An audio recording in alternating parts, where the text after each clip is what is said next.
want to get into a section that we do each week on To Your Health with Dr. G. It's called Myths versus Facts. So how it works is I say a statement, and then my panelists will say either myth or fact, and they'll tell us why. It'll be kind of brief, it'll be kind of like rapid fire, boom, boom, boom, boom, boom, boom, boom. But I always want to have high yield information for those of you out there. And so I try to do this the right way.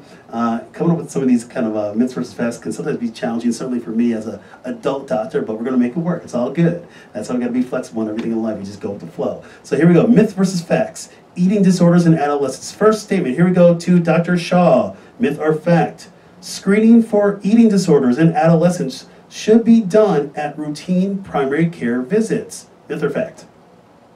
I would say fact. I mean, I think that's probably where a lot of the eating disorder behaviors first get identified, are through primary care providers, because they're the ones who are seeing these patients more frequently than some specialists are.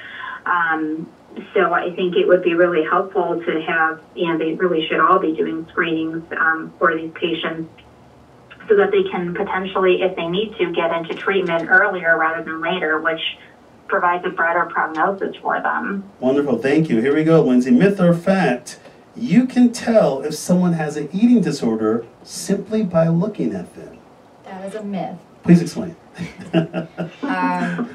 So we have this idea of, someone dealing with anorexia is that they're really, really thin, right? And a person of normal weight could be dealing with anorexic tendencies or bulimia or any of these eating disorders. It is not about how they look. Excellent. Here we go, Dr. Shah. Myth or fact? Statement. Men don't get eating disorders. That's a myth. Please explain.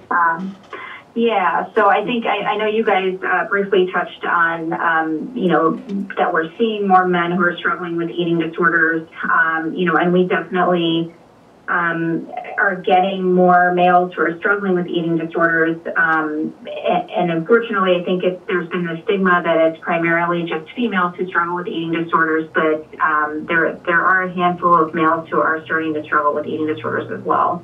All right, thank you. Here we go, Lindsey. Myth or fact? Eating disorders are caused by photoshopped images in the media. What's your take on that?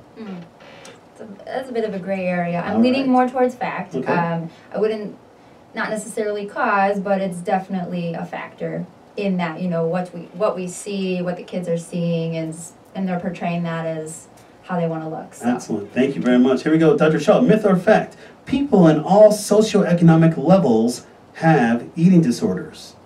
AKA eating disorders don't discriminate. I would say that is a fact. We definitely see eating disorders that are prevalent in a variety of socioeconomic levels.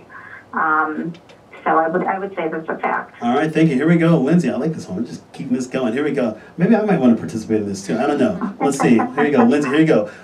If my loved one insists they are fine, I should believe them. That's a myth. Please explain. Someone most commonly that when someone's dealing with an eating disorder, they're not going to talk about it or share about it, because then that affects where they're trying to go. Excellent. Here we go. Dr. Shah, here's a statement. Eating disorders are a lifestyle choice. Someone can choose to stop having them at any given time. I would say that's a myth. I think that and that's part of the struggle with why a lot of patients struggle with recovery, is because sometimes it does take several rounds of treatment for them to get better and to really work on a lot of those negative thought processes that are going on. So, I mean, I definitely wouldn't say that it's a lifestyle choice and they can just kind of snap out of it. I think that definitely requires, treatment and, work from their end to help them get better. Excellent. I'm going to do this one. Purging or laxative use are effective ways to lose weight. I'm going to take this one. So the answer is definitely that's a myth. Not effective. Actually, they can set you up for dangers. Actually, purging and or laxative use can actually give you a false sense of success. Reality is this, certainly when it comes to laxative use, by the time you've eaten food, you know, food absorption actually happens in the small intestine, and so that's when you get a lot of your nutrients. Actually, if you do like a laxative, for example, you're actually just affecting large intestine function, so you've already absorbed those calories from that food. And certainly from a purging standpoint, by if you're going to be vomiting, certainly that is not an effective way to lose weight, especially sometimes even when foods already kind of hit certain areas of absorption through the stomach and into the small intestine. So that is a myth. All right, here we go. Lindsey, I like this one. We'll do a couple more of these. I like this. We're having fun. Eating disorders in adolescents are a result of helicopter parents and dysfunctional families. You know, I'm not too sure about this one, but I'm going to guess it's a myth.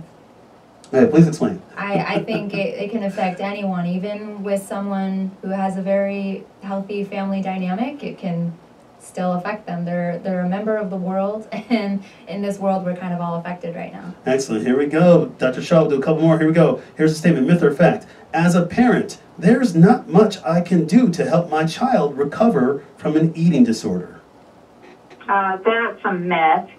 I think as a parent, there's definitely steps that you can take to help your child out.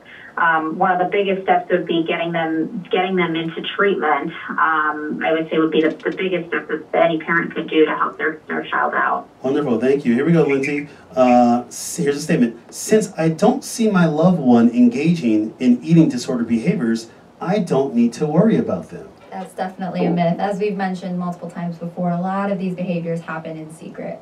Excellent. And then here's the last one, Dr. Shah. I thought about taking it myself, but I'm just going to give it to you. So here we go. Why not? Hey, it's a team effort today. I love it. Here we go. Recovery from eating disorders, though challenging, is absolutely possible. That's a fact. I mean, we definitely do see people recovering from eating disorders. Linden Oaks Hospital actually has an annual vigil every May where we have, previous patients that participate in this, and a lot of those patients are recovered and have been in sustained recovery for quite a bit of time. So it's definitely a positive to see that these patients can overcome these challenges and can be in a solid state of recovery. Wonderful, thank you. So there you have it, everybody. Myth versus facts, eating disorders in adolescents. All right, so we have about 5 minutes left.